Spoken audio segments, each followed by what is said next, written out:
कल्याणच्या रुक्मिणीबाई रुग्णालयामध्ये एक धक्कादायक प्रकार उघडकीला आलेला आहे। उपचारासाठी आलेल्या राम सोनी या रुग्णाच्या फ्रॅक्चर झालेल्या पायावर प्लास्टर करण्याऐवजी पुठ्ठ्याचा आधार देण्यात आल्याचा आरोप करण्यात आलेला आहे। रुग्णालयामध्ये प्लास्टरचे साहित्यच उपलब्ध नसल्याचं सांगत बाहेरून प्लास्टरचं मटेरियल आणण्यासाठी रुग्णाच्या नातेवाईकांकडे मागणी करण्यात आली होती असा आरोप आहे।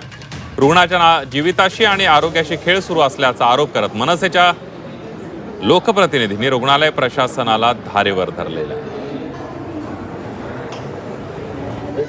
कल्याण डोंबिवली महानगरपालिका क्षेत्रात नेहमी आपण बघता रुक्मिणी नागरिकांची शोकांकित आहे की आज त्यांना जे लागलंय फ्रॅक्चर झालंय आणि रुक्मिणीबाई दवाखान्यामध्ये सपोर्ट म्हणून पुठ्ठा लावलेला आहे। माझं प्रशासनाला विनंती आहे की पुढच्या 1 हप्त्यामध्ये आपण याची सुधारणा नाही केली तर महाराष्ट्र नवनिर्माण सेना ह्या रुक्मिणी दवाखान्याला लॉक लावेल।